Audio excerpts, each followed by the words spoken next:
Buenas noches y bienvenidas y bienvenidos a todos y muchas gracias a COSIGA, Colegio de Geólogos, por la organización del evento conjunto con la Comisión de Hidrogeología. Es muy grato para nosotros estar celebrando esta semana el Día Mundial del Agua. Esta es una celebración que se estableció desde 1993 por parte de las Naciones Unidas y cada año se le da un matiz o un tema específico para reflexionar. Y este año el tema es aguas subterráneas. Entonces estamos muy contentos de poder unirnos en esta celebración. La academia, el Colegio de Geólogos, es realmente un honor para todos estar acá hoy para escuchar estas charlas que se han coordinado con mucho cariño para aprender, como dice Edwin. Perfecto, muchas gracias a la colega Ingrid Vargas. Entonces, en primera instancia, vamos a exponer. La primera charla se llama Utilización de trazadores fluorescentes en el acuífero kárstico de Venado de San Carlos, provincia de Alajuela, Costa Rica. El expositor es el colega Adrián Obando Amador. Don Adrián, permítame que estamos dando el ingreso a alguien. Don Adrián es geólogo por la Universidad de Costa Rica y estudiante de posgrado en hidrogeología, con 5 años de experiencia en el ejercicio de la profesión, asesorando tanto a personas físicas como empresas públicas y privadas en trámites de viabilidad ambiental, concesiones de aguas superficiales, construcción y aprovechamiento de pozos y cumplimiento de la normativa ambiental. Ha participado en más de 25 proyectos desde la etapa de estudios previos hasta la regencia ambiental y su correspondiente cierre técnico, así como en varios proyectos de investigación en modelamiento conceptual de acuíferos e hidrogeología en medios kársticos. Así que, don Adrián, le damos la palabra para que nos exponga esta tan interesante charla con un tema poco común, pero de gran interés de investigación. Muchas gracias. Bueno, buenas noches a todos y todas. Muchísimas gracias por conectarse. Gracias al Colegio de Geólogos, gracias a COSIGA por la organización de la charla del día de hoy. Y les voy a compartir pantalla.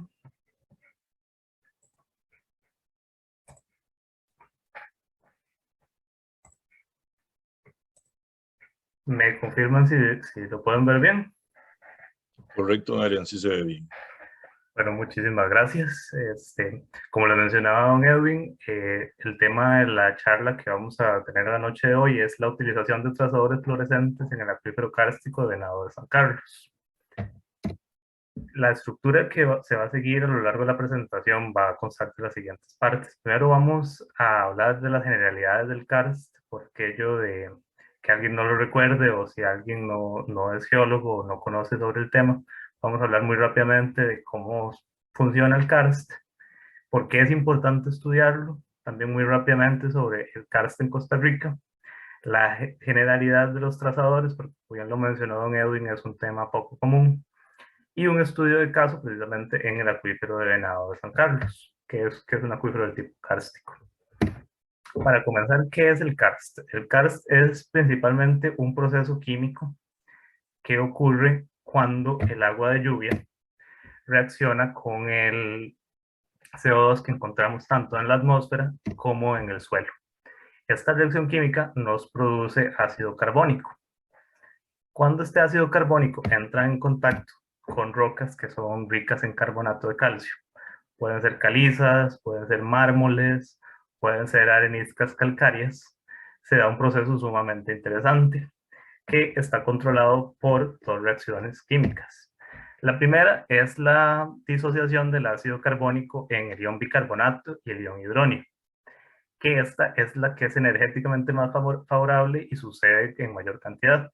Y tenemos otra reacción que es la disociación del ion bicarbonato en el ion carbonato y en el ion hidronio también, que esta sucede con menor frecuencia. Esto está relacionado a este término que vemos acá, que es la K. Cada reacción específica tiene una K, y la K de este primer proceso es como 4 órdenes de magnitud mayor que la K de este segundo proceso. Y como podemos ver, ambos procesos son dependientes de la concentración de ion hidronio, es decir, en términos prácticos del pH. Y lo que pasa es que cuando el agua ligeramente ácida entra en contacto con el carbonato de calcio, esta especie, el ion bicarbonato, se junta con el ion calcio formando bicarbonato de calcio. Una especie sumamente soluble que es eliminada del sistema por el flujo del agua y siempre va a quedar una cantidad importante de bicarbonato para seguir reaccionando con el calcio. Entonces, a pesar de que esta K sea muy pequeñita, el carbonato de calcio o la calcita es un mineral sumamente soluble. Entonces, si graficamos las concentraciones de las 3 especies que pueden existir, que son el bicarbonato, el ácido carbónico y el carbonato, vemos que en los pH usuales del agua subterránea, entre 7 y 9, el ion predominante siempre va a ser el bicarbonato perdón. Entonces se va a seguir dando en gran cantidad este proceso de la disolución. Y como les mencioné, una parte del proceso, pero hay otra parte. Nosotros podemos pasar agua ácida por caliza maciza durante mucho tiempo, que esa caliza no le va a suceder nada. Necesitamos un fracturamiento o necesitamos espacios que estén abiertos desde antes de que empiece esa disolución. Y eso nos lleva a un término que es fundamental en la hidrogeología también, que es la porosidad. Que la porosidad se refiere a la cantidad de espacios vacíos y en el caso de la hidrogeología nos interesa la porosidad efectiva, que es la que nos permite el flujo del agua subterránea. Existen 3 tipos de porosidad. La porosidad primaria, que es la que ocurre durante la formación de las rocas o de los sedimentos y es usual sobre todo por ejemplo, en medios granulares como los acuíferos aluviales, donde el espacio que queda en el empaquetamiento de los granos es el que permite el flujo del agua subterránea. Esta porosidad se da al momento en que se forma la roca o el sedimento, a diferencia de la porosidad secundaria, que esta está asociada sobre todo a fracturamientos tectónicos que ocurren luego de la formación de la roca, que es la porosidad secundaria, que es usual en medios volcánicos fracturados. Y tenemos una porosidad que es una porosidad muy especial, que es la porosidad terciaria. ¿Por qué terciaria? Porque ocurre cuando la disolución actúa sobre las fracturas ya existentes. Entonces se puede imaginar que ya de por sí los medios fracturados son complejos, ahora añadamos de la disolución, los hace todavía más complejos. Estos son los famosos medios kársticos, que ya podemos ir dimensionando la complejidad porque esta disolución le da un grado de interés, pero a la vez un grado de dificultad mayor a la hora de estudiarlo. Entonces pasamos a la siguiente parte, que es ¿por qué es importante estudiar los medios kársticos? Solo como datos, sabemos que un 15% de la superficie expuesta del planeta está cubierta por medios kársticos y un 25% de la población depende en algún grado del agua que proviene de estos acuíferos, que son altamente vulnerables a la contaminación. ¿Y esto por qué? Porque en un medio poroso convencional o un medio fracturado, el agua subterránea se mueve lento. Entonces se moverá tal vez unos metros al año. En los medios kársticos no. En los medios kársticos el agua subterránea se mueve varios cientos de metros al día. Y esto hace que cualquier contaminante se disperse sumamente rápido. En Costa Rica ya tuvimos el caso de la explosión de Químicos Holanda, que llegó a contaminar unas nacientes provenientes de un medio kárstico en la zona de Moín, y ahí lo verán, dejó a 20.000 personas privadas del agua. Ya eso nos ayuda a dimensionar por qué estos medios son tan importantes. A modo de datos, ya para Costa Rica, en el 2011 Ulloa y otros estimaron que unas 60.000 personas se abastecen de agua subterránea proveniente de medios kársticos en ciudades como Ciudad Neyli, Bajo Bonito y Río Claro. Además podemos mencionar ahí la zona de Moín. Como otro dato interesante, el pozo con la mayor producción del cual tenemos registros se perforó en medio kárstico en el acuífero Edwards en San Antonio, Texas, y dio la impresionante cantidad de 2.500 litros por segundo. Era tanta el agua que incluso se usaba para llenar estanques de tilapias, que llegó a batir los niveles del acuífero a nivel ya regional y fue todo un... Hubo mucha preocupación a nivel ambiental y a nivel de sostenibilidad de tener este tipo de pozos. Finalmente se cerró, pero eso nos ayuda a dimensionar los productores que son estos medios. Además de tener un nivel de interés práctico, tienen un interés eh, investigativo, porque las cuevas tienen un ambiente sumamente estable. Esto promueve que se preserven ahí restos arqueológicos en los sedimentos de las cuevas, se preserva el registro del paleoclima sobre el cual se depositaron, en las estalactitas y las estalagmitas tan comunes en las cuevas. Estas se datan y conocemos o podemos hacer inferencias de cómo era el clima en el pasado, además de que en la actualidad los medios kársticos son hogar de ecosistemas sumamente interesantes, sumamente frágiles. Por ejemplo, los murciélagos, ahí vemos una foto del artículo de Leva y Chaverri, en el que, bueno, todos los que han estado en una cueva se podrán decir la cantidad de murciélagos que pasan cerca de uno, y estos murciélagos funcionan como principal medio para el intercambio de materia orgánica entre el exterior y la cueva. O tenemos especies que se han adaptado a la vida en la oscuridad, como es el caso del Candia guatemalensis, que a pesar de que no es un organismo que vive únicamente en las cuevas, algunos se han adaptado, no tienen color, no necesitan ver, porque hay una ausencia completa de luz. Y claro, son ecosistemas poco conocidos por la dificultad de acceso para trabajar en las cuevas. Y ya exactamente sobre la región kárstica de Venado, ahí tenemos muchos aspectos de interés, pero uno de ellos es que es un acuífero sumamente en estado prácticamente prístino. Hay poquísima intervención humana, y al ser acuíferos o tener conductos de disolución de un tamaño tan grande que podemos ingresar a caminar en ellos, muchas mediciones que en otro tipo de acuíferos tendríamos que intuir a través de pozos o medirlas indirectamente. Aquí podemos definitivamente entrar y medir hacia dónde va el agua subterránea. Podemos medir caudales directamente, y eso nos da una ventaja enorme sobre otros medios. A modo general, en Costa Rica tenemos aproximadamente 430 kilómetros, según estimaciones de Ulloa y otros, de medios, de zonas cubiertas con caliza donde hay potencial para que se den manifestaciones kársticas. Se han definido 10 zonas kársticas, de las cuales la zona sur es la principal, con mayor potencial de descubrimiento de cuevas. Pero queda mucho más por investigar definitivamente. Entonces, nada más para recapitular lo que hemos hablado hasta el momento. Los acuíferos kársticos obedecen a procesos de disolución de roca. Son fuentes importantísimas de agua a nivel mundial y son medios muy heterogéneos, muy dinámicos y vulnerables. Hago énfasis en la palabra dinámicos porque imaginemos un sistema de conductos. Uno puede taparse por sedimentos mientras otro puede comenzar a disolverse.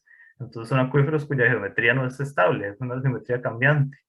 Entonces eso le añade un nivel de complejidad adicional.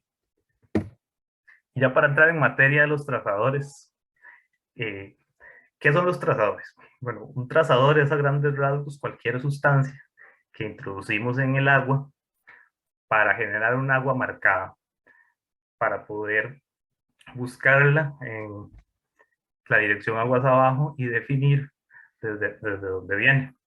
Hay dos tipos principales de trazadores. Tenemos los naturales o ambientales, que son sustancias que ya naturalmente existen en el agua subterránea en este caso, y lo que hacemos es incrementar su cantidad para poder detectarla.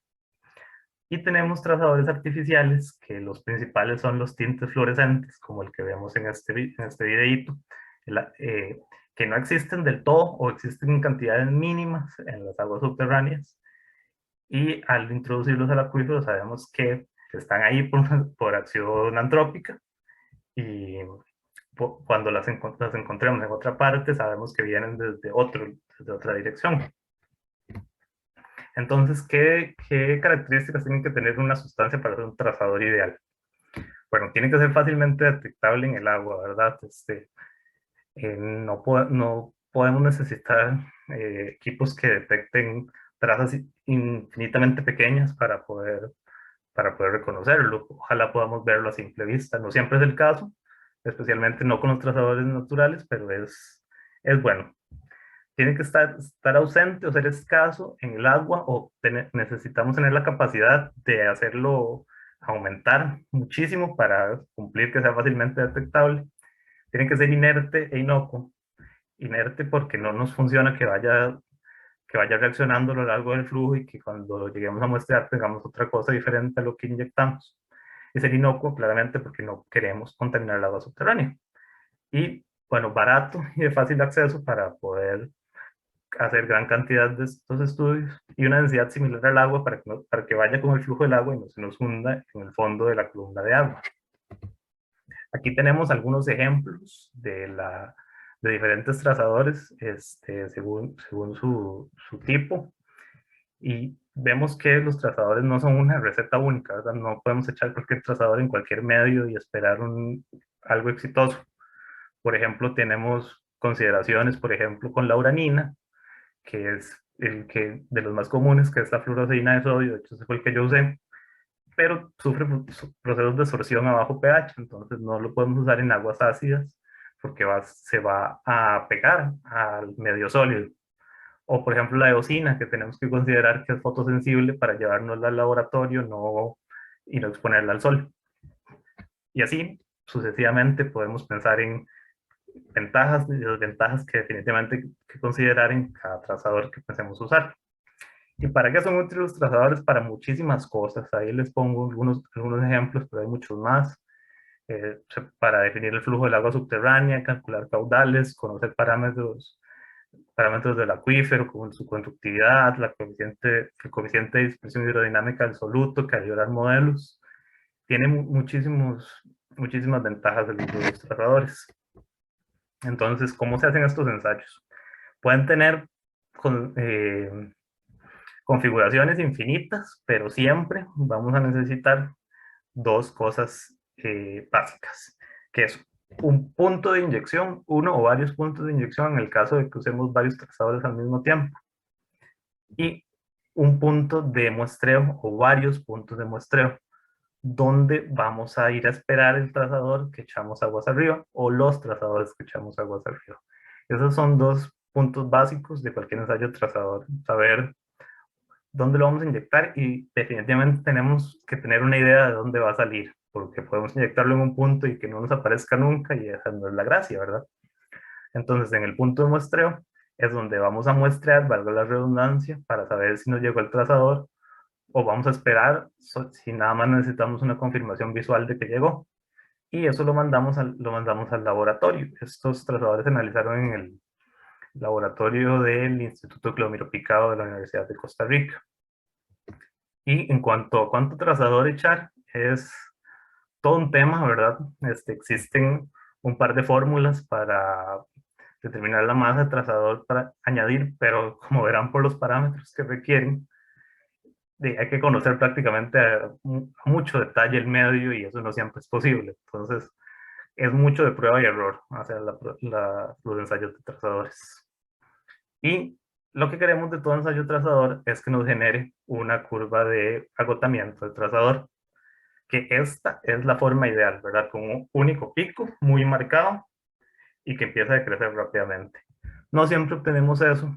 Por ejemplo, podemos obtener dos picos, uno más alto que otro, que eso nos indica que el trazador tomó una ruta no directa, sino una ruta bifurcada. Llegó primero una parte y otra venía por un camino más largo. Podemos tener más picos.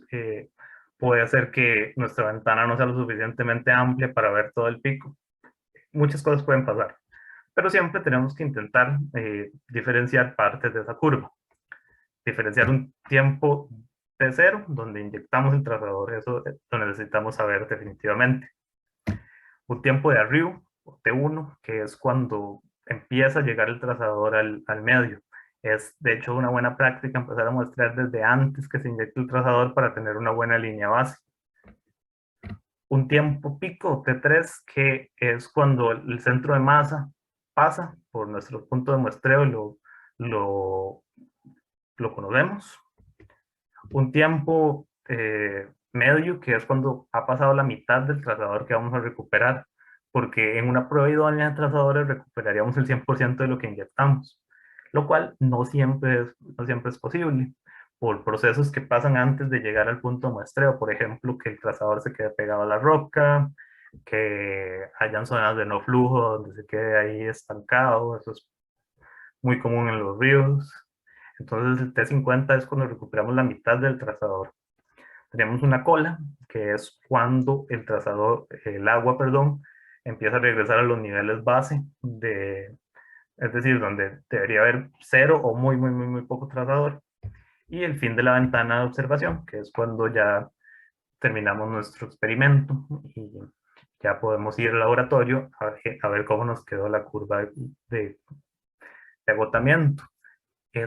Aquí yo les voy a mostrar en adelante muchas fotos del agua verde, pero no piensen que una prueba donde el agua no se pone verde es una prueba poco exitosa, porque puede ser que a veces las concentraciones lleguen a ser tan bajas, especialmente a muy altos caudales, que no percibamos al simple vista, no percibamos eh, que el trazador pasó, pero una vez que vamos al laboratorio nos dimos cuenta que sí pasó en bajas cantidades. Entonces no necesariamente tiene que ser verde en el caso de un trazador fluorescente, o del color que sea el trazador, ¿verdad? Verde no es el único. Entonces nada más para tomar en cuenta a la hora de hacer ensayos de trazadores, ¿verdad? Aspectos técnicos como dónde vamos a inyectar y dónde va a salir, aspectos éticos y legales, ¿verdad? Creo que siempre es bueno eh, comentarle a la comunidad cercana si es que hay alguna que puede hacer que su agua se vaya a poner verde. Por ejemplo, si hay una toma de consumo humano, no creo que a los entes operadores les haga gracia que el agua pase verde por la toma. Y también aspectos logísticos, ¿verdad? Relacionados a cuánto vamos a muestrear, durante cuánto tiempo, qué análisis le vamos a hacer a esa muestra, a dónde la vamos a llevar, todo eso. Recomiendo que se considere antes de llegar al campo, porque una vez que uno está en el campo, está concentrado en otras cosas y puede ser que pase por alto temas muy relevantes. Y ahora, para mostrarles el estudio de caso del acuífero kárstico de San Carlos, les voy a comentar a muy grandes rasgos cuál es el contexto del área donde estamos estudiando este acuífero. Esta zona se ubica en la cuenca de la Quebrada del Túnel, en la zona de Venado de San Carlos, está a unos 8 kilómetros al noroeste del lago Arenal, como más o menos unas 4 horas de viaje desde San José. Y las manifestaciones kársticas de este acuífero están distribuidos en 3 cuevas. Entonces, en esta zona, si recuerdan que la receta para que haya karst está compuesta por 3 elementos, que en la zona de Venado se cumplen a cabalidad. Necesitamos rocas carbonatadas, tenemos las rocas las calizas de la formación Venado. Ya tenemos check las rocas carbonatadas. Necesitamos lluvia o agua ácida. Cualquiera que haya ido a San Carlos sabe que ahí llueve mucho, ¿verdad? Según datos de una estación de LIS, el mes en que menos llueve es en marzo-abril con 100 milímetros. Entonces, agua también tenemos. Y el tercer elemento, que era la existencia de una porosidad secundaria previa a que se diera la disolución. Y ahí teníamos muchísimas fallas. Este es un mapa que presentó Argüello en 2021 y marca Venado en el contexto de un sistema pull apart con fallas de rumbo con componente normal. Entonces tenemos también bastantes facturas para que actúe la disolución. Aquí les muestro una rosa de dirección de buzamientos y vemos que la orientación de los estratos es sobre todo hacia el noreste. Esto tengan en mente porque va a ser importante cuando hablemos de las cuevas, que son 3 cuevas principales en el sector. La cueva Gavina-Raca, que es la que muchos conocen como cueva de Venado, que tiene atractivo turístico, y 2 cuevas también igual de bonitas, pero con acceso menos sencillo que la cueva Gavina-Raca, que son las cuevas Menonitas y la cueva Higuera. Aquí las pueden ver en el mapa y se acuerdan que les mencioné que los estratos están sobre todo orientados hacia el noreste.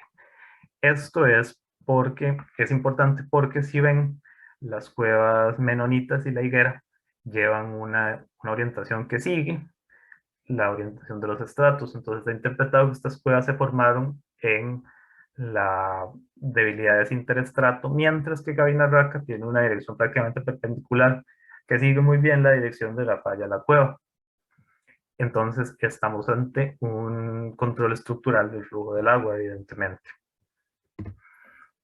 Aquí les coloco la rosa para que vean que coincide muy bien la dirección de menonitas y la higuera con la dirección de buzamiento de los estratos. Entonces, ¿qué hicimos? ¿O qué nos interesaba conocer?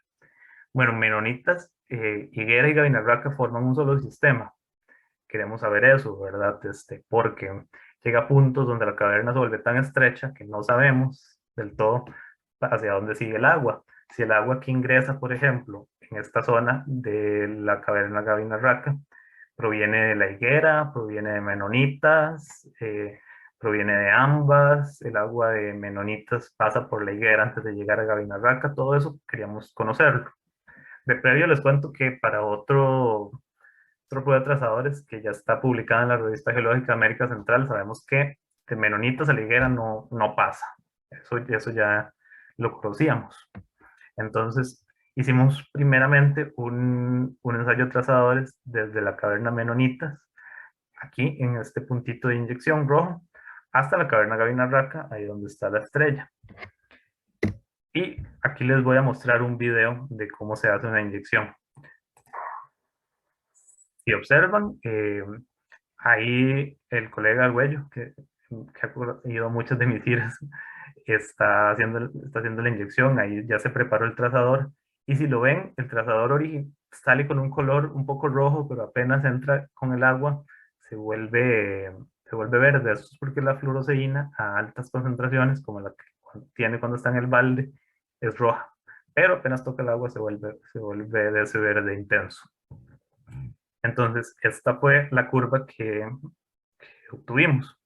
Entonces, de primera entrada vemos que no vimos todo el paso del trazador, pero nuestra ventana de observación no fue lo suficientemente grande.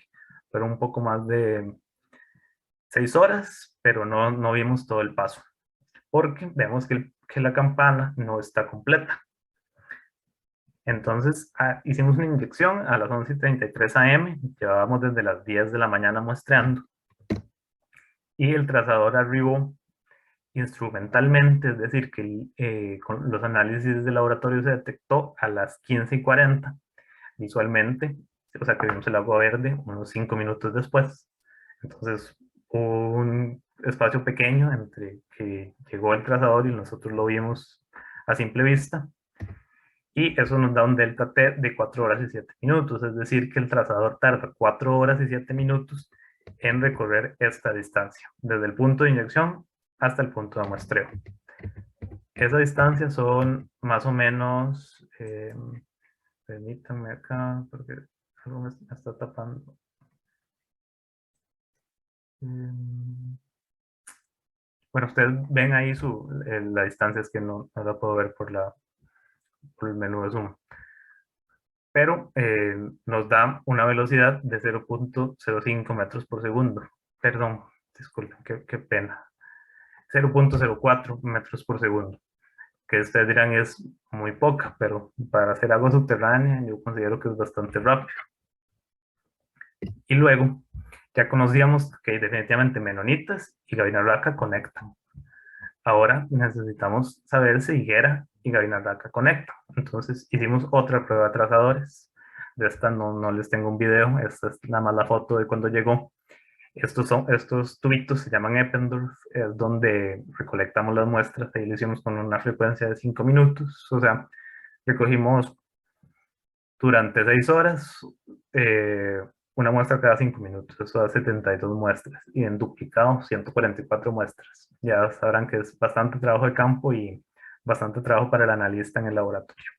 Pero dio su fruto porque tuvimos esta curva que me parece que es excelente, porque vimos totalmente el arribo, la curva del trazador, es decir, nuestra ventana de observación fue lo suficientemente grande. Entonces inyectamos a las 10:33, a las 12:55 prácticamente instrumentalmente y visualmente lo corroboramos al mismo tiempo. Un delta H de 2 horas y 22 minutos y el cálculo de la velocidad nos dio 0.05 metros por segundo, muy similar a lo que obtuvimos en la otra cueva.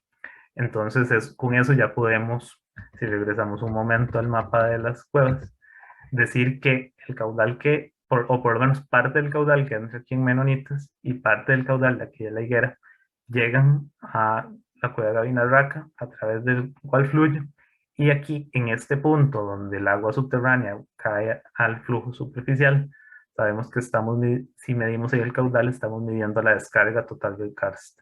Es decir, esto nos dio muchísima información de las direcciones de flujo que podíamos tal vez intuir a través de la mera observación, pero ya con esto tenemos un sustento bastante bueno de que nuestras hipótesis son válidas. Y bueno, nada más para comentarles en qué estamos trabajando actualmente. Como ustedes les mencioné, hacer estas pruebas de trazadores es interesante, las curvas nos dan muchísima información, pero es costoso, lleva tiempo, requiere mucha logística. Entonces, lo que también se puede hacer es que en el punto de muestreo dejamos un medio que atrape ese trazador y después lo analizamos en el laboratorio. Entonces ahí no vamos a tener una curva como las que les presenté anteriormente, pero vamos a saber si el trazador pasó o no pasó, porque eso puede ser suficiente información en el caso de algunos proyectos. Dependiendo del objetivo del proyecto, con saber que hay conexión es suficiente. Entonces, ¿qué se ha hecho? Se dejan estas bolsitas con carbón activado. Si el trazador llega, se queda adherido a este carbón activado. Después este carbón se saca, este trazador se saca del carbón a través de una solución diluyente que tiene esa composición. De hecho, así como un comercial, si alguien sabe dónde venden amonio al 29%, y le agradezco si me pasa el dato. Ha sido difícil de conseguir. Y se hace una elusión, es decir, se saca un medio líquido de un medio sólido y se lleva al laboratorio, se analiza y sabemos definitivamente si pasó o no el trazador. Hay otras opciones, como por ejemplo dejar una sonda que en el punto de muestreo que mida la fluorescencia, que de hecho existen esas ondas, pero son un poco caras. Entonces, pensamos para un futuro tratar de implementar esta técnica, a ver si nos da tan buenos resultados como el muestreo continuo en el punto. Y bueno, esa es la información que les traía para el día de hoy, y cualquier pregunta con muchísimo gusto.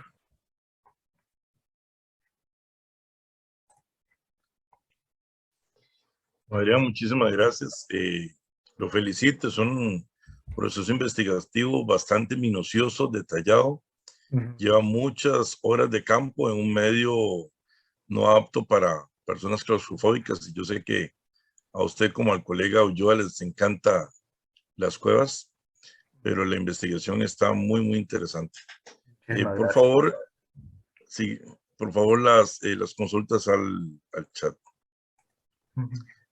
Ok, tenemos una primera de la señora Paola Alvarado. Indica, ¿también usaron trazadores para comprobar que Menonitas y la otra no están conectadas, o cómo lo comprobaron? Muchas gracias. Voy a apoyarme con el mapa un momentito. Sí, hicimos una prueba de trazadores inyectando en la caverna Menonitas y midiendo aquí en la caverna La Higuera, y el resultado fue nulo. O sea, el trazador que inyectamos aquí en Menonitas nunca pasó por la caverna La Higuera. Entonces, sí llegó definitivamente a la caverna Gavina Raca. Entonces, tenemos sí cierta certeza para afirmar que estas dos, Menonitas e Higuera, no están conectadas. Eso era incluso una de las dudas al principio. Decíamos, de Menonitas pasa La Higuera y luego Gavina Raca, o ambas pasan a Gabinarraca, pero fue así. Cada una llega de forma independiente.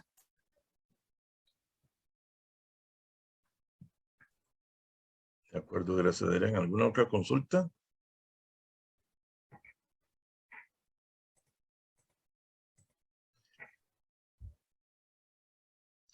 Ok, vamos a ver si una consulta que la pueda hacer verbal, que sea consulta, no comentario, la puede expresar abiertamente. Cada uno nada más quita el mood de su participación para hacerlo más interactivo.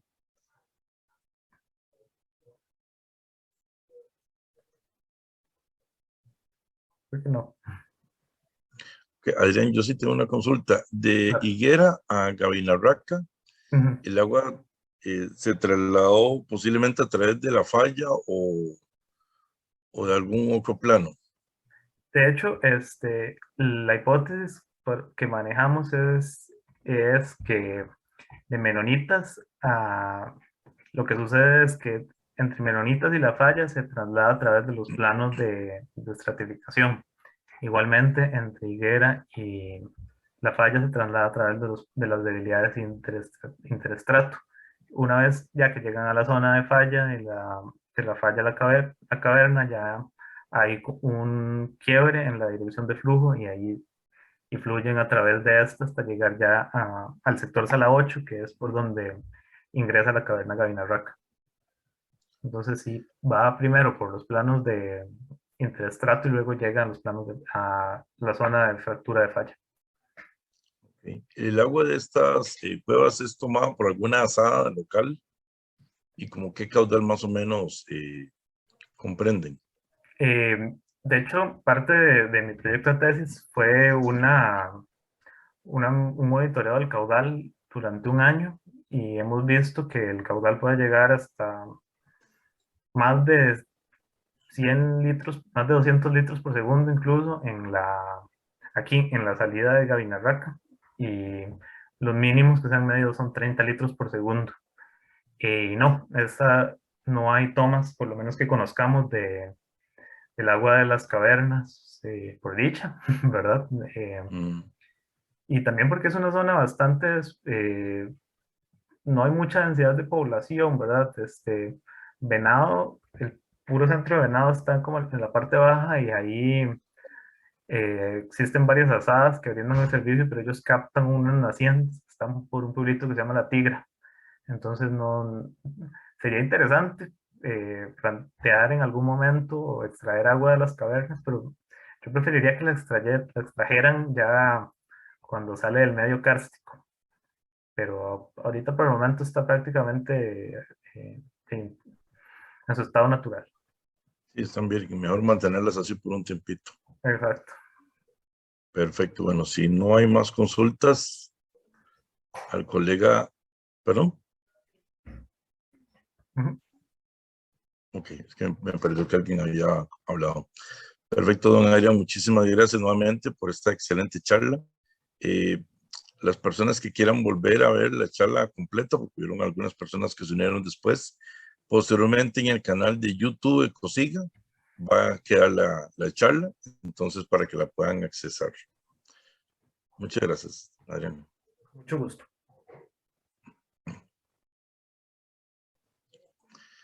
Perfecto.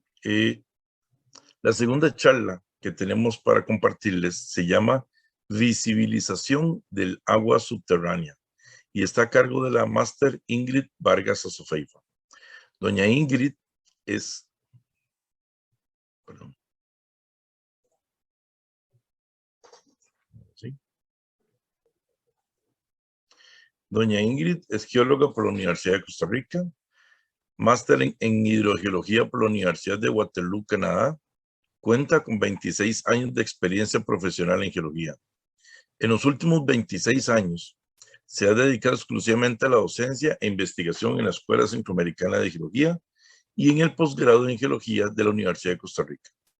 Desde el 2009 coordina la maestría en hidrogeología y manejo de recursos hídricos del posgrado en Geología, donde además imparte los cursos de hidrogeoquímica, hidrología isotópica e hidrología de contaminantes.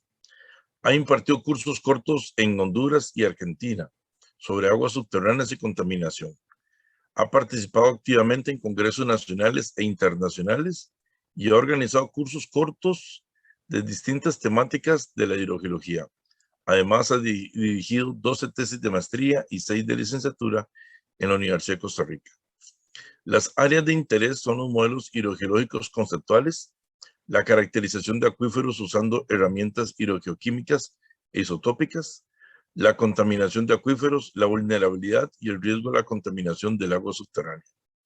Además, la colega Vargas es miembro activo del Colegio de Geólogos de Costa Rica en la coordinación de la Comisión de Hidrogeología y además pertenece a la Asociación Internacional de Hidrogeólogos y es miembro del capítulo latinoamericano IGEO, la IGEO.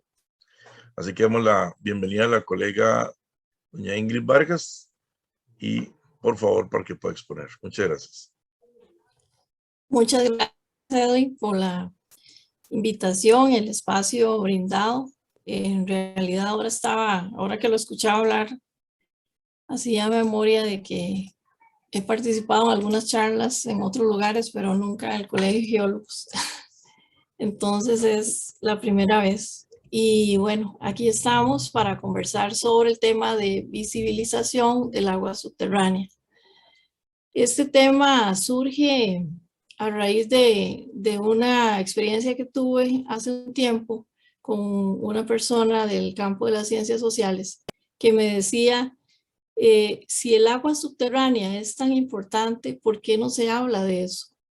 Y esa pregunta caló tanto en mí que me puse a pensar que tal vez era el momento de hablar de aguas subterráneas, no solo en el ámbito académico, sino también abrirme a explorar otros espacios con la sociedad y demás. Entonces, a raíz de eso he estado haciendo un esfuerzo para comunicar más sobre el tema de aguas subterráneas. Y bueno, lo primero que me surge a mí cuando comienzo a reflexionar de cómo visibilizar el agua subterránea, pienso en que para visibilizar algo primero tenemos que conocerlo, primero tenemos que saber de qué estamos hablando y para eso se requiere un proceso de entendimiento, de reflexión, de análisis. Y una vez que tenemos esa parte, entonces podemos visibilizarlo, podemos mostrárselo a otras personas. Y para comenzar a hablar entonces del tema del agua, no podemos brincarnos esta parte tan importante que es el ciclo del agua. Y quizás para algunos pueda ser repetitivo, pero yo no me canso de verlo ni de admirarlo, porque es un ciclo así como tantos otros que hay en el planeta, el ciclo de las rocas, el ciclo de la vida, ciclo de los compuestos del nitrógeno, etcétera. El ciclo del agua se da constantemente en diferentes lugares del planeta. Esto ocurre sin la intervención nuestra. Esto ocurre por fuerzas divinas para los que somos creyentes. Es un ciclo perfecto. Tenemos entonces la primera parte que normalmente se toma como referencia el proceso de evaporación, que el volumen más grande se da en los mares, pero no necesariamente solo ahí ocurre. La evaporación se va a dar en cualquier lugar donde haya agua en estado líquido, en la superficie del terreno, en las mismas gotas que pueden estar en las hojas de los árboles, en los techos de las casas, etc. Una vez que el agua llega a la atmósfera, entonces ya cambió de estado, del líquido a vapor, a gaseoso, entonces se forman las nubes. Y esas nubes se van a ir moviendo y en el momento en que hay cambios de temperatura, presión, se da el proceso de precipitación que dependiendo de la latitud puede ser en estado sólido o estado líquido. En el caso nuestro, en una zona tropical, estamos muy familiarizados con las lluvias. Una vez en el suelo, el agua puede tomar diferentes caminos. Se puede ir por escorrentía, alimentando ríos, arroyos y descargando en el mar. Pero también se puede infiltrar ligeramente en el suelo y ahí las plantas van a utilizar partes de agua para sus procesos metabólicos.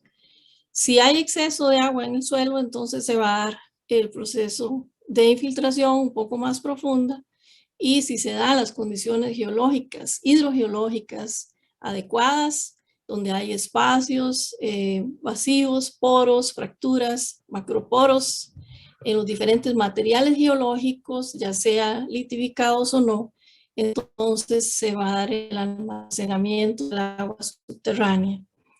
Y esa agua que se almacena en esos estratos o en esas capas no está fija y no se encapsula, sino que esa agua se va a mover lentamente, aprovechando esos espacios que hay por ahí y movilizándose, influenciada por la gravedad. En algún momento podría retornar a la superficie como flujo base o descargar en el mar, como se muestra en este esquema.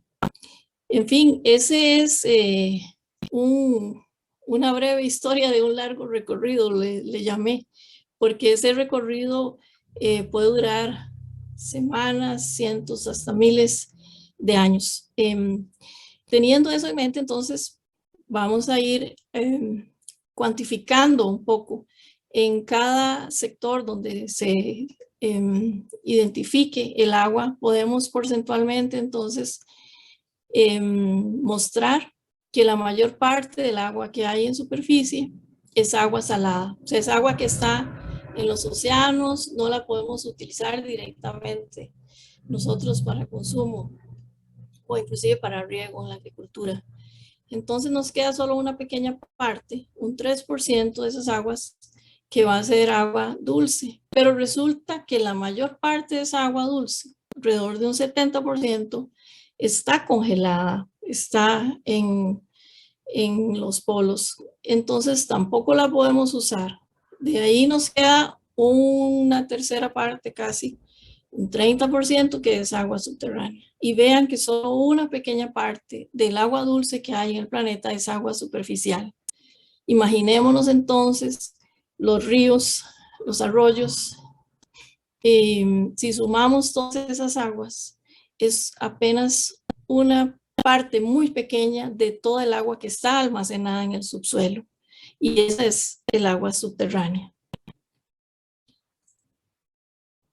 Ya en el subsuelo, entonces, podemos tratar de imaginarnos qué ocurre con el agua ahí.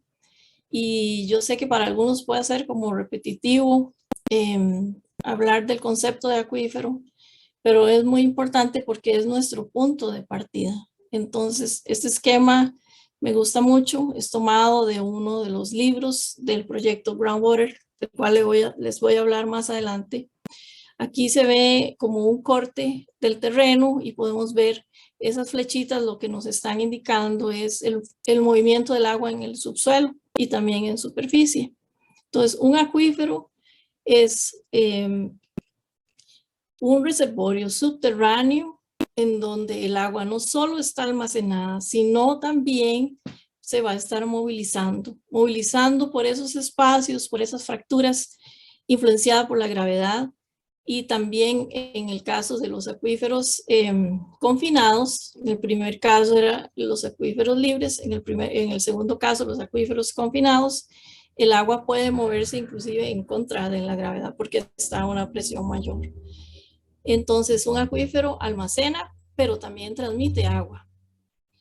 Eso es muy importante porque a veces se confunde el agua subterránea con algunos flujos subsuperficiales y eso causa problemas, sobre todo en la parte legal, y hay muchos casos de esos en Costa Rica.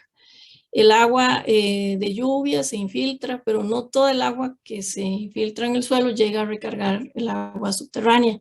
Hay recorridos más cortos y esos recorridos más cortos, donde el agua aflora rápidamente en superficie, son flujos subsuperficiales y ahí no vamos a hablar de un acuífero. Bueno, pero ¿por qué nos interesa tanto hablar del agua subterránea? Porque muchas veces no sabemos de dónde viene el agua que tomamos, y no solo para consumo humano, sino para otros usos. La mayor parte del agua que se utiliza, por lo menos en Costa Rica, alrededor del 80%, según datos de la Dirección de Agua, es agua subterránea, que proviene ya sea de pozos o de manantiales. De acuerdo con, bueno, y esa agua es utilizada por los diferentes operadores de agua, o sea, son entidades que brindan el suministro de agua potable a las comunidades. Entonces, en Costa Rica, el 48% de ese suministro lo brinda el AIA, Instituto de Acueductos y Alcantarillados, pero un 33% son las ASADs, que son comités de agua rurales, y vean que es un porcentaje muy grande. Ellos trabajan por delegación, pero también pertenecen a la AIA. Y un 14% es agua suministrada por las municipalidades. Un 5% es de la empresa de servicios públicos de Heredia. Entonces, de acuerdo con un estudio realizado por el Laboratorio Nacional de Aguas, en Costa Rica existen alrededor de 5.513 fuentes de abastecimiento de agua, y el 70% de esas fuentes son manantiales, un 23% son pozos y únicamente un 7% es agua superficial, perdón, son fuentes superficiales. Entonces vean que es bastante la cantidad de captaciones que utilizan agua subterránea. Bueno, ¿y qué sabemos nosotros del agua subterránea? Este mapa fue generado por el SENARA, pero yo lo tomé de un trabajo del CIEDES.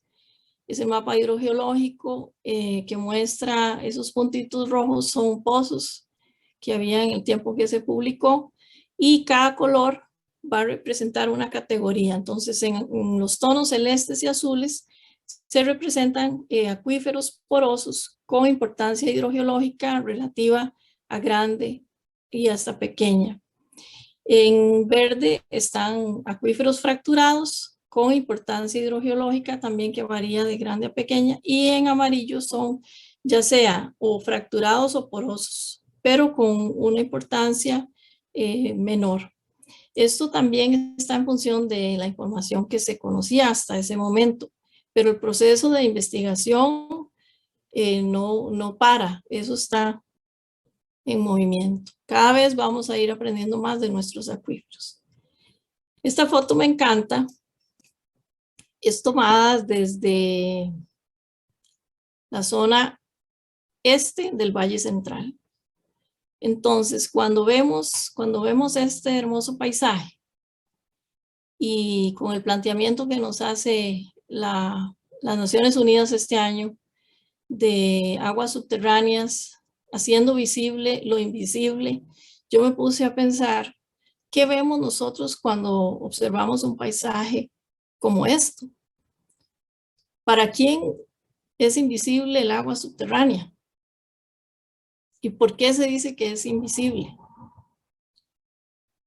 Describiendo la imagen, podríamos pensar en el proceso de urbanización tan acelerado en el Valle Central. Aquí tenemos más de la mitad de la población del país. Tenemos también una concentración de actividades comerciales e industriales que demandan recursos y también que pueden generar o generan impactos en el medio ambiente. Hay un aumento en el uso del recurso hídrico y hay también fuentes potenciales de contaminación. Podríamos decir algunas cosas de esas viendo esta imagen. Pero ¿qué hay debajo de esa imagen? ¿Qué podemos ver? Bueno, esta imagen, agradezco a la colega Paola Alvarado, que está por acá, que me ayudó con la digitalización. Esta imagen nos muestra que debajo de esa superficie del terreno hay un mundo escondido, un mundo subterráneo, el mundo de las aguas subterráneas. Y tenemos diferentes materiales geológicos, tenemos diferentes acuíferos. Esto es esquemático, pero por ahí está en la parte superior el acuífero Barba. Más abajo el acuífero Colima superior y al final del esquema el acuífero Colima inferior. ¿Qué se muestra aquí? Bueno, tenemos una precipitación grande. Estos datos son tomados de un informe del SENARA del 2007, donde dice que en las partes altas del Valle Central la precipitación ronda entre los 3.500 y 2.500 milímetros por año de lluvia, mientras que en las partes bajas es menor, está entre 2.000 y 1.800 milímetros. Eso es el agua que cae en el suelo, de la cual una parte se va a evaporar, otra se va a evapotranspirar cuando ya intervienen las plantas. Y finalmente, de ese volumen de agua que cae, alrededor de un 30% es el que se está infiltrando, recargando. Tenemos el proceso de escorrentía. También hay una extracción importante. Según los datos de ese estudio, la recarga es de 9.703 litros por segundo y lo que se extrae son 9.720 litros por segundo. Esto es un llamado de atención. Por supuesto que se pueden afinar esos datos con el tema del control de extracción, que está pendiente todavía aquí. Pero aquí nos da una alerta. Estamos extrayendo más agua de la que el ciclo nos está proveyendo. Y eso es un llamado de atención para nosotros, porque en Costa Rica tenemos una precipitación abundante, sobre todo en el Valle Central, pero en otras regiones no es así. Y ya hay casos en otros países donde se ha dado el proceso de sobreexplotación debido a que no se ha considerado el tema de cuánto se recarga y cuánto se extrae. Entonces, ¿para quién es invisible el agua subterránea? Bueno, eso es un reto que nosotros tenemos que asumir y que yo lo he asumido también fuera de la academia, tratando de usar un lenguaje más sencillo y también de plantearme de qué forma podemos acercarnos más a la sociedad, a los diferentes actores sociales, para contarles un poco sobre ese mundo subterráneo que no vemos, pero del cual dependemos y su importancia. ¿Por qué se dice que las aguas subterráneas son invisibles? Bueno, nosotros cuando caminamos o hacemos algún recorrido al trabajo, alguna actividad recreativa, además, etcétera, vamos a observar los ríos, las quebradas, lamentablemente muy contaminadas en algunos sectores urbanos, pero el agua subterránea no la observamos. Eso es una cuestión tal vez más de los geólogos, de los hidrogeólogos o los operadores de agua que tienen más contacto directo. De ahí el punto de por qué son invisibles, ¿verdad? También está el tema que hay como un misticismo con el agua subterránea. Hay toda una herencia cultural de dónde sale esa agua. Desde la colonia, inclusive antes de la colonia, ya el ser humano aprovechaba el recurso hídrico subterráneo. Y una prueba de eso es el sitio arqueológico de Guayabo, donde hay canales que conducían agua de manantiales. Entonces, desde hace tiempos antiguos, ya el ser humano se estaba cuestionando de dónde venía esa agua. Y bueno, ya tal vez para entrar un poquito en el tema más específico de qué se ha hecho en Costa Rica con respecto a la investigación, podemos mencionar el mapa hidrogeológico del Valle Central que fue publicado a mediados de los 80s por el Servicio Geológico Británico y el SENARA. Esta es quizás la investigación más completa que se ha realizado en el país y donde se pusieron en el mapa los acuíferos del Valle Central. Aquí se caracterizaron las rocas, se hicieron análisis químicos, se hicieron perforaciones, se midieron niveles, se construyeron redes de flujo, en fin, se puso sobre el mapa los acuíferos. Eso es un esfuerzo grande que se hizo y que lamentablemente no ha continuado en la misma intensidad para todas las regiones del país. Desde el punto de vista del conocimiento de los acuíferos, no solo importa la parte física de los volúmenes, del flujo, las direcciones, la recarga, sino también es importante saber la calidad que tiene el agua subterránea. En este mapa se muestran algunas zonas en donde existen estudios hidrogeológicos, pero que incorporan esa variable de la composición del agua. Algunos más específicos que otros, pero en estos lugares se ha hecho cartografiado geológico, se han hecho análisis de rocas, se han caracterizado en profundidad espesores de capas, los parámetros hidráulicos, conductividades hidráulicas a partir de pruebas de bombeo y demás. Y se conoce entonces cuál es la composición del agua, pero si sumamos todos esos parches amarillos, vemos que es un porcentaje bajo que tenemos del conocimiento de la composición química del agua subterránea. ¿Y por qué es importante esto? Bueno, porque no es solo tener el agua en cantidad, sino que nos interesa saber cuál es la calidad que tiene, porque en función de esa calidad va a ser apta o no para los distintos usos. Aquí se incluyen algunos proyectos que se han hecho mediante convenio entre diferentes instituciones, Universidad de Costa Rica IA, Universidad de Costa Rica Senara, etcétera, y también tesis de maestría en hidrogeología y manejo de recursos hídricos, así como tesis de licenciatura. Y bueno, hablando de calidad, ya se han identificado algunos puntos en el territorio nacional donde hay algunos valores sobre la normativa que podrían tener alguna implicación en la salud de las personas si estas aguas se consumen por periodos prolongados. Entonces vemos que de manera natural en algunas zonas aparece aluminio, el hierro, el manganeso y arsénico.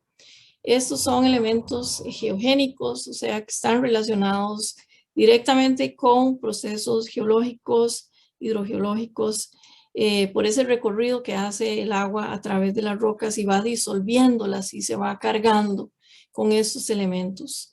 Lamentablemente también se ha detectado plaguicidas en algunas partes, en Veracruz, en San Carlos, en El Cairo, Milano, en Siquirres, y estos compuestos no deberían de estar en el agua subterránea porque son compuestos que han sido formulados en un laboratorio químico. Pero ¿cómo llegaron al agua subterránea? Bueno, ahorita vamos a hablar de ese tema un poquito. También hay calcio por la disolución de rocas que tienen carbonatos.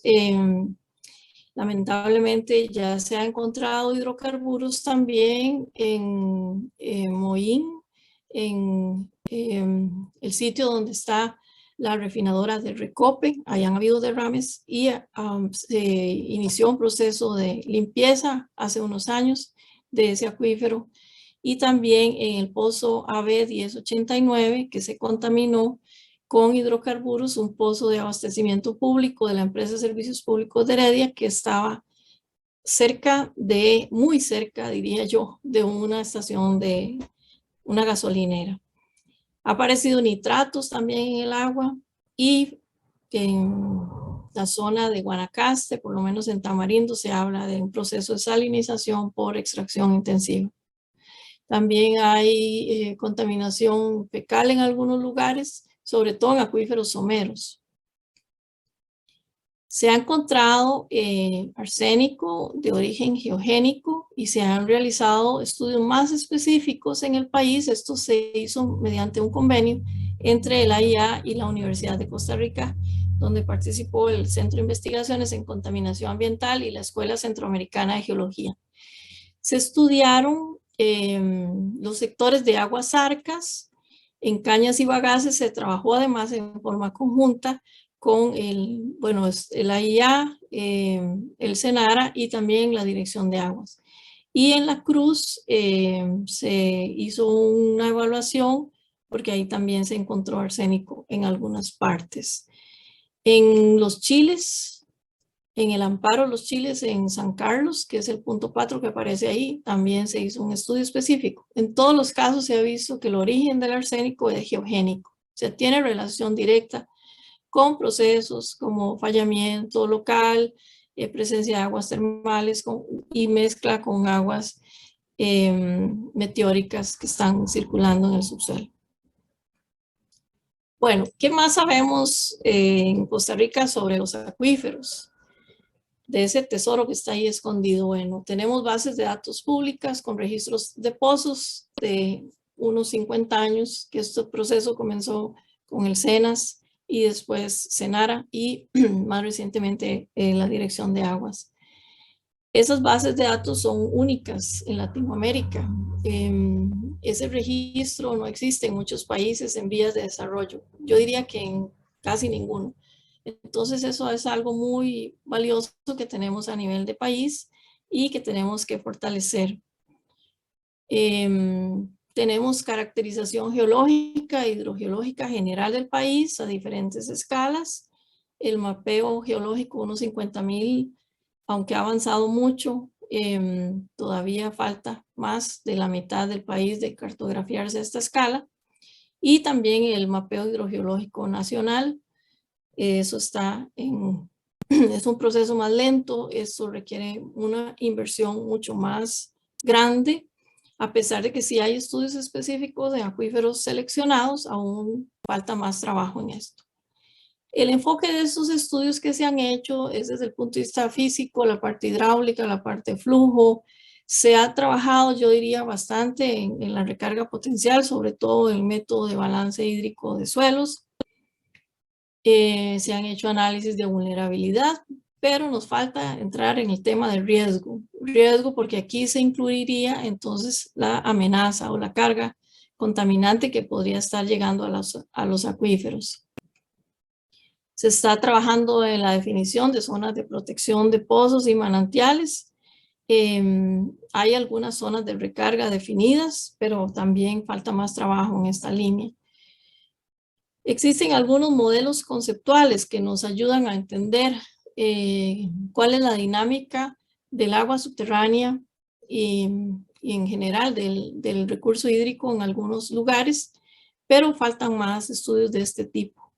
Y sí se han hecho esfuerzos para hacer modelación numérica en algunos acuíferos, pero la mayor parte no tienen, porque para llegar a este punto se requiere más información también de niveles de agua subterránea. Hay poco conocimiento de las condiciones hidrogeoquímicas y eso es importante tenerlo como línea base.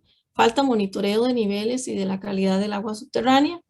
Afortunadamente hay un proyecto que se está coordinando por parte de la Dirección de Aguas y colaboración con el AIA y el SENARA para medir niveles en tiempo real en algunos puntos del territorio nacional, pero todavía tiene que extenderse más esto.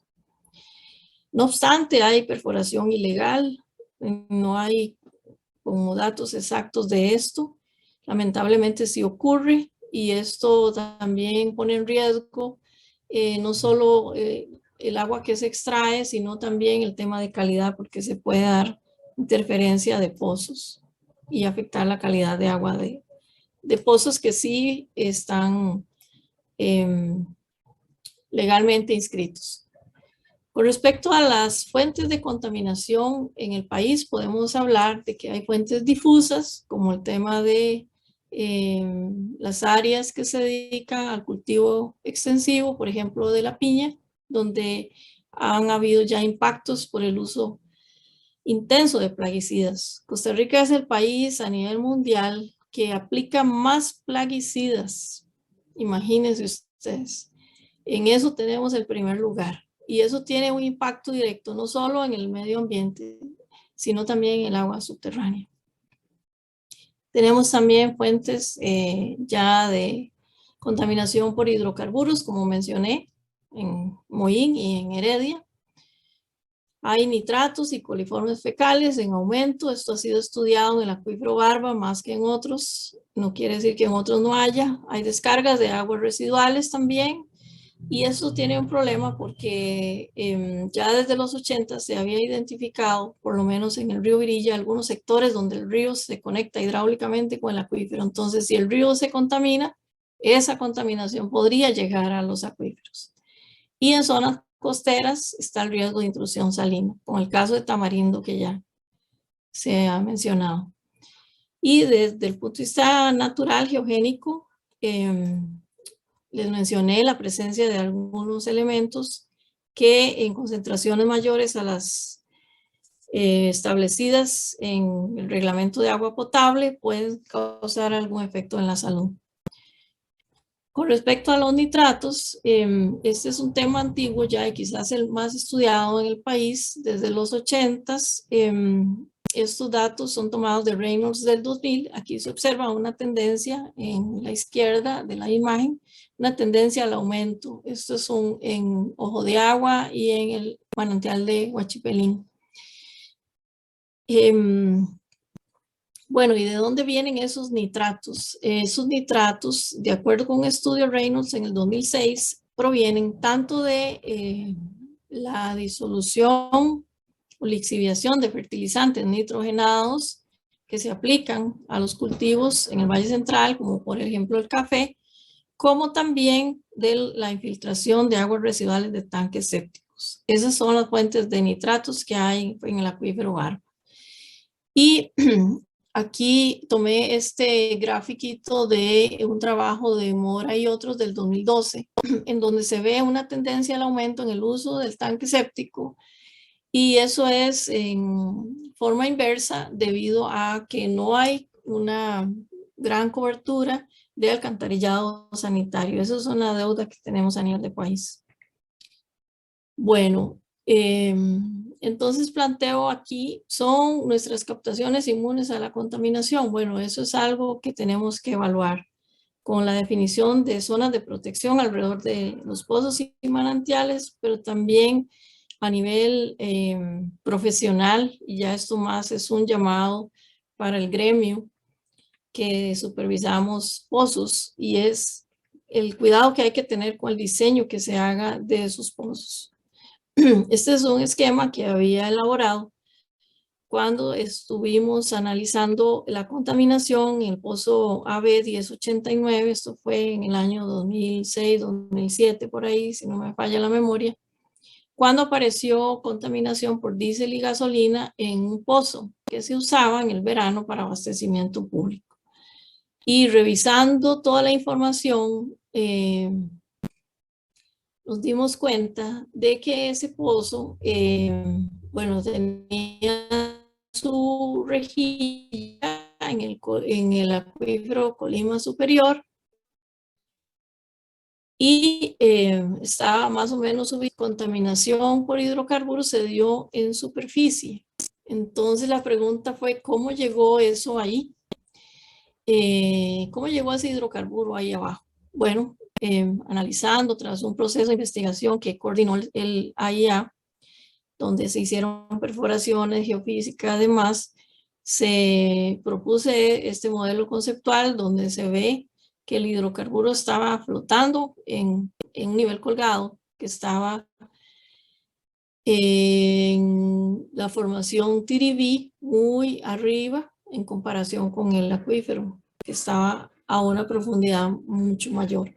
Y la respuesta fue de que ese contaminante llegó hasta la zona de rejilla porque se movilizó a través de la zona anular del pozo. ¿Y por qué el hidrocarburo se movilizó por ahí? Bueno, revisando el diseño del pozo, nos dimos cuenta de que no se había colocado un material ahí en la zona anular que aislara la rejilla.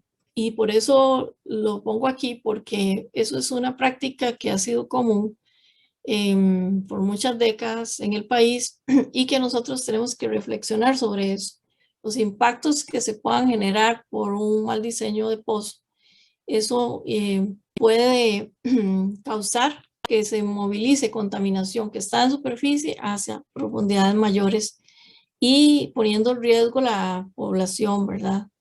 Afortunadamente este pozo entró en un proceso de remediación y bueno, aparentemente ya se eliminó gran parte del hidrocarburo que estaba ahí.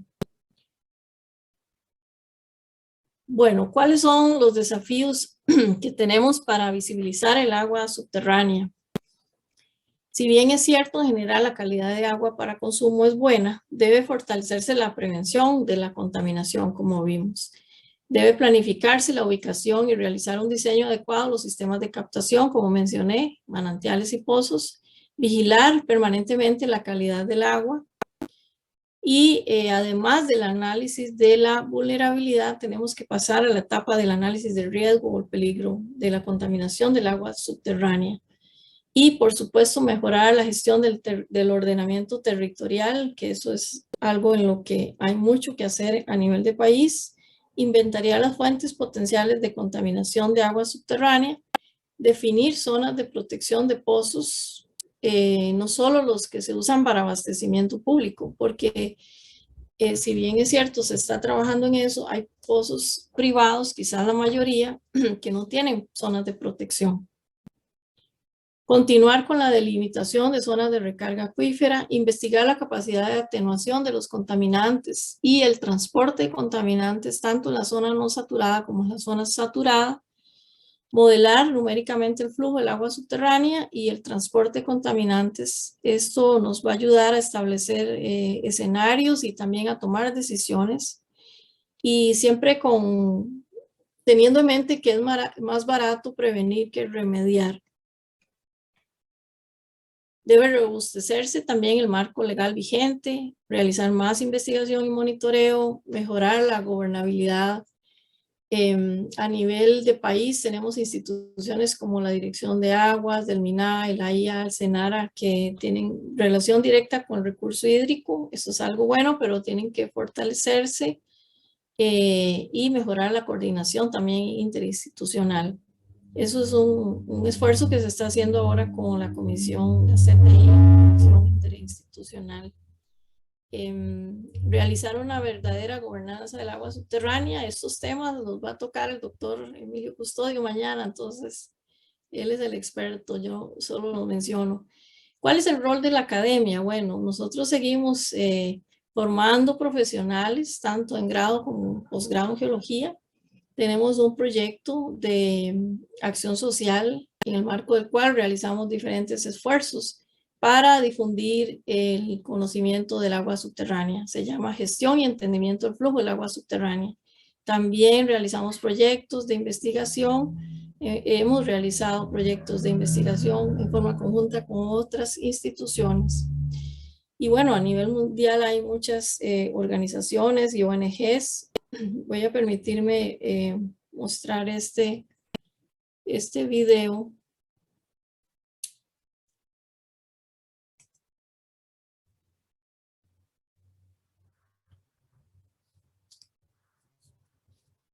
No sé si se está cargando ahí. Me dicen por favor si se ve. Se oye un audio, pero no se ve la imagen, Ingrid. Ah, ok. Disculpen, voy a moverme aquí un poquito para mostrárselos.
Este es un video educativo que produjo la UNESCO con motivo del año de las aguas subterráneas.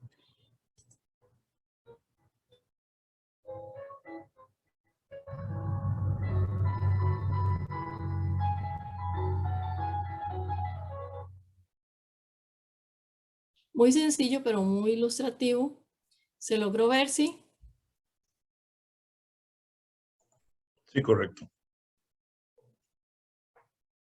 Se puede visualizar un poco de manera muy sencilla un acuífero y sobre todos los desarrollos de las distintas actividades que realizamos los seres humanos en superficie y que pueden generar o que generan impactos.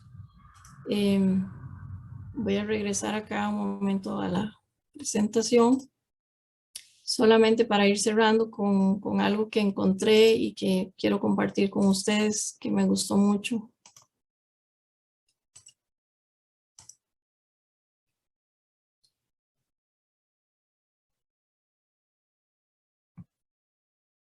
Dice que son 7 formas para hacer más visible el agua subterránea. Esto es un documento del Instituto Internacional del Agua de Estocolmo. Dice que las 7 formas es desmitificando el agua subterránea, lo que hablamos antes, entendiendo la complejidad de los sistemas subterráneos y los acuíferos, aprovechando el potencial, viendo los impactos del cambio climático en el recurso hídrico, resaltando también el rol del agua subterránea para la biodiversidad, no solo para el ser humano, mostrando los datos del uso que se le da al agua y uniendo esfuerzos entre las distintas disciplinas. También el doctor John Cherry de Canadá, quien recibió en el 2020 el Premio del Agua, que es el máximo reconocimiento que se da. Él propuso algunas acciones para los gobiernos, sobre todo para detener, dice él, un desastre inminente con el agua subterránea. Y entonces aquí lo quise ilustrar. Él no ha visto esto, pero después lo puede visualizar. Ilustré lo que estaba en texto. Él propone cambios en los hábitos alimenticios. Ya, bueno, se sabe que los estilos de vida y el consumo de carne genera una extracción, un uso grande del agua. Entonces él propone hacer una migración hacia un estilo de vida más responsable con el consumo del agua. El principio precautorio es mejor prevenir que remediar. Propone también un cambio a una producción basada en la economía circular, en donde se aprovechen las cosas y no se descarten. La vigilancia permanente del agua subterránea por medio de proyectos de vigilancia, monitoreo de acuíferos y el fortalecimiento de la gobernanza del agua subterránea. Vamos a tener, de paso les menciono que vamos a tener el honor de contar con la presencia del doctor John Cherry en el próximo Congreso Centroamericano que se realizará a finales de junio de este año en Costa Rica. Entonces, desde ya los invito a prepararse para interactuar con el doctor John Cherry. Y bueno, algunos aportes del proyecto que hemos realizado desde la universidad: capacitación mediante cursos y charlas especializadas, notas técnicas, la hidrogira, videos didácticos. Y bueno, actualmente estamos trabajando con el profesor John Cherry en un grupo en Centroamérica para tratar de generar investigación y también literatura sobre las aguas subterráneas en Centroamérica. Entonces ahí les dejo el enlace por si quisieran verlos. Esta es una notita técnica que sacamos hace poco con motivo del Día Mundial del Agua. Otra forma también de visibilizar el agua subterránea. Y bueno, hasta aquí quedo. Muchas gracias por su atención. Y si tienen preguntas, con gusto trataré de contestarlas. Muchas gracias, doña Ingrid, por tan excelente charla, tan clara como el agua misma. y tan importante esta iniciativa de Naciones Unidas de visibilizar las aguas subterráneas, ¿verdad? Para aprender muchos y para generar conciencia y sensibilización principalmente. Estamos abiertos para consultas. Aquí tenemos una del colega Adrián Obando que indica, se ha mencionado por lo menos 3 instituciones involucradas en la gestión de las aguas subterráneas. ¿Cuál considera usted que es el mayor reto para que haya una coordinación interinstitucional efectiva? Gracias, Adrián. Bueno, muy buena pregunta. En realidad esa respuesta es compleja. Yo creo que se están dando esfuerzos. Lo que sí quisiera antes es reconocer que en Costa Rica existe una ley de aguas, ¿verdad? Porque ahora hay como una tendencia a tratar, no es el caso suyo, pero lo contextualizo, tratar de indicar que el marco legal que tenemos no existe, no es adecuado, que está obsoleto, que no funciona. Y a diferencia de otros países en Latinoamérica, Costa Rica tiene una ley de aguas y eso tiene una ley de aguas que fue visionaria y que ha permitido crecer. Algunas instituciones también han ido apareciendo a lo largo de la historia y han ido contribuyendo a fortalecer toda la parte de protección del agua subterránea. En esa ley se establecen cosas, por ejemplo, como que el agua es administrada por el Estado, es de todos, pero el Estado la administra y por eso la concesiona y por eso le pedimos permiso al Estado para perforar. Eso no existe en otros lugares. Si ustedes van a otros lugares, eso no existe. Y hay mucha perforación ilegal en toda Latinoamérica. También está el tema de la protección de los pozos o de las captaciones, que se establecieron retiros ahí. Bueno, eso se ha ido modificando un poco en el tiempo, pero gracias a ese marco legal existe. Ahora bien, teniendo esa ley sombrilla, entonces han crecido otras instituciones, han aparecido el AIA encargado de la parte de suministro de agua potable, tratamiento de aguas residuales, el SENARA, el tema de todo el desarrollo que tiene que ver con la parte agropecuaria, de riego y también investigación de los acuíferos. Y la Dirección de Aguas y el Ministerio de Ambiente y Energía, que es el ente rector a nivel de país en materia ambiental y también en el tema del recurso hídrico. Yo pienso que tal vez ha faltado un poco de liderazgo y de coordinación y también asumir las competencias que tiene cada institución y por supuesto de recursos. Cada institución tiene que tener sus propios recursos y de esa forma entonces poder asumir lo que está establecido en la ley.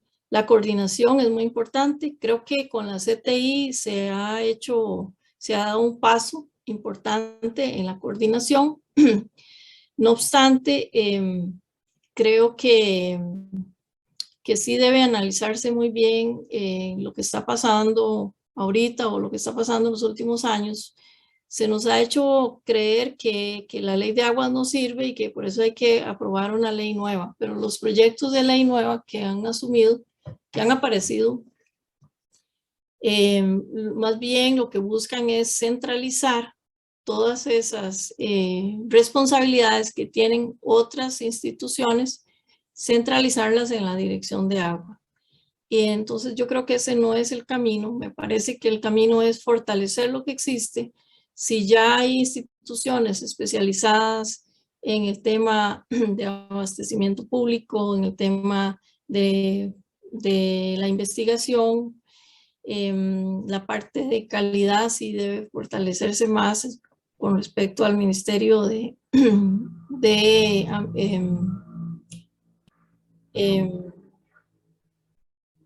ahí se me fue, del Ministerio, perdón.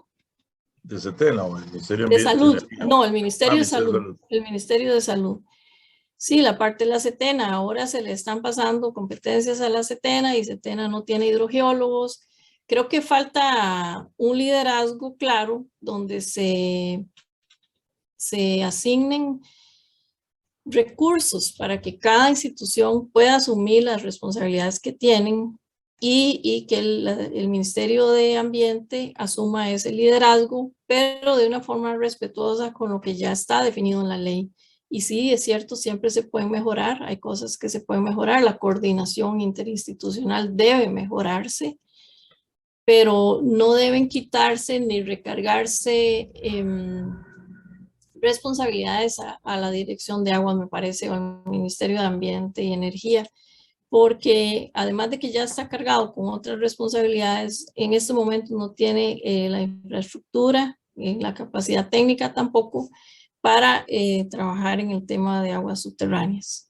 Viéndolo fríamente desde el gremio, solo hay una persona especializada en el campo de la hidrogeología en la dirección de aguas. Entonces, yo pensaría que es un poco riesgoso asumir todas las responsabilidades en el tema de aguas subterráneas, una institución donde no existe esa trayectoria histórica para entender, investigar el agua subterránea. Sí pueden hacerse reformas, estamos de acuerdo, pero si ya existe una trayectoria histórica, ¿por qué no fortalecer eso?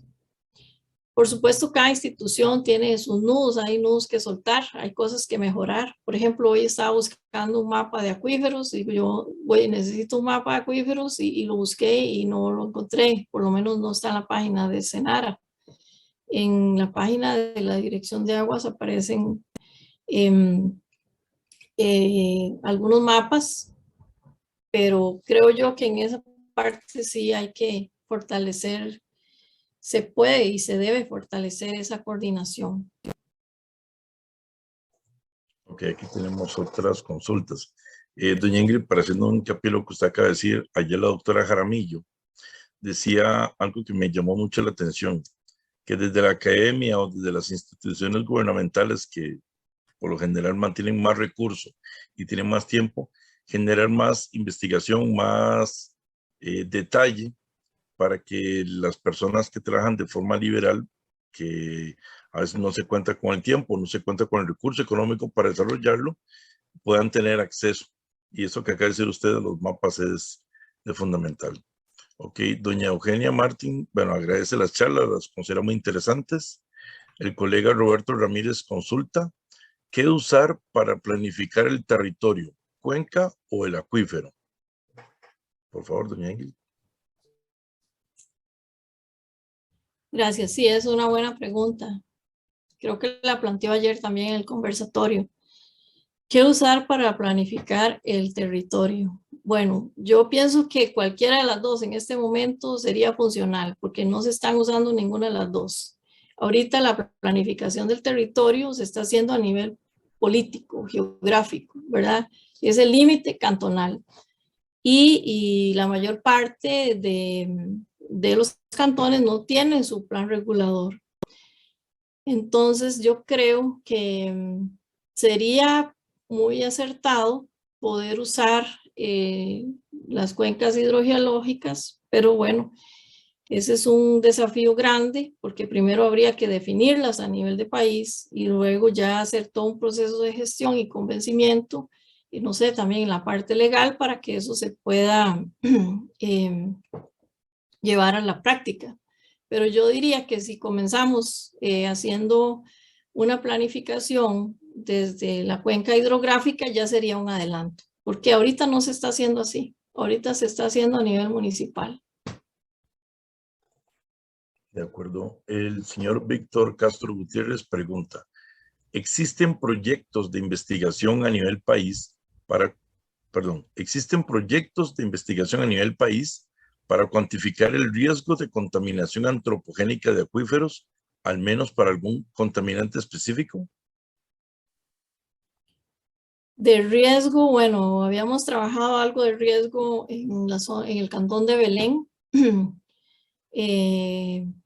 ya eso fue en el 2010, si no me falla la memoria, que se había hecho un mapita de riesgo para el Cantón de Belén. Se hizo un inventario de fuentes potenciales de contaminación y con base en eso entonces se generó un mapa se hizo el mapa de amenaza y después se hizo el mapa de riesgo de la contaminación del agua subterránea. Realmente, Víctor, un saludo a la distancia.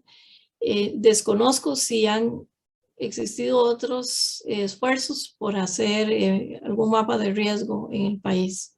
De hecho, hay un terciario que está trabajando en eso, pero vamos a ver, con lo de la pandemia, no sé qué tanto haya avanzado. Y para contaminantes específicos, eso me parece que no se ha hecho, ¿verdad? Tal vez ahí que está, creo que hay alguien del Senara, no sé si hay alguien, sí, tal vez Roberto pueda ampliar, no sé si le dan chance. Claro Yo que sí. desconozco si eso existe. Don Roberto, si quiere participar, está abierto el espacio.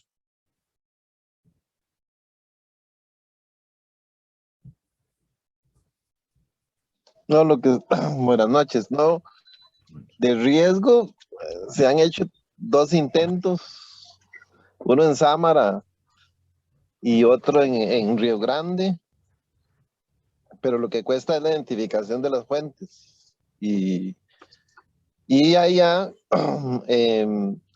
también ha hecho algunas cosas con identificación de fuentes de contaminación en estudios de arsénico, identificación de arsénico. Entonces, pues eso es lo que se ha hecho a nivel de casi que es riesgo por fuentes de contaminación utilizando las metodologías de IRATA y Foster. Todavía en modelación numérica de transporte de contaminantes se han hecho así como consultorías, pero así a nivel de investigación casi no hay. Gracias.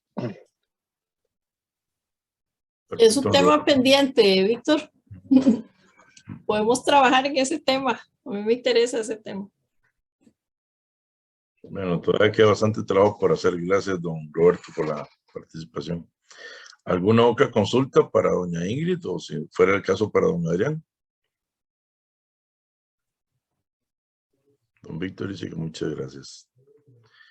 Perfecto, bueno, si no hay más consultas para la panelista, agradezco nuevamente a doña Ingrid por la participación, por gestar este tema, como dije anteriormente, de sensibilización. De igual manera, los que tuvieron la oportunidad de participar ayer en el conversatorio con participantes de México, Argentina y Colombia, bueno, y también la experiencia nacional, fue muy provechoso.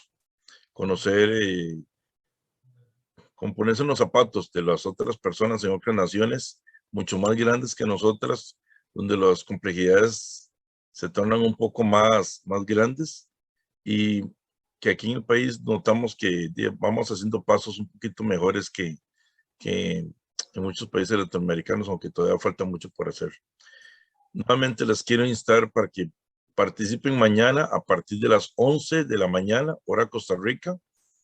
Tenemos una charla magistral con el doctor Emilio Custodio Jimena, quien gracias a doña Ingrid se logró el contacto para que nos dé una charla sobre la gobernanza de las aguas subterráneas. En las redes sociales del Colegio de Geólogos de Costa Rica y de COSIGA, que es el Comité Costarricense de Ingeniería Geológica del Ambiente, en Instagram, Facebook, LinkedIn, están los links para la charla de mañana a las 11 y también aparece las horas en cada una de las naciones, aparece para Colombia, México, Argentina, incluso España también, para que puedan unirse con nosotros y aprender. Son pocas veces que se logra tener a un profesor de literatura que se nos dio en la universidad, entonces hay que aprovechar la oportunidad. Entonces, nuevamente a Adrián y a doña Ingrid, muchísimas gracias y que todos pasen y todas muy buenas noches. Muchas gracias. Gracias a ustedes por la invitación. Buenas noches. Muchas gracias, buenas noches. Buenas noches.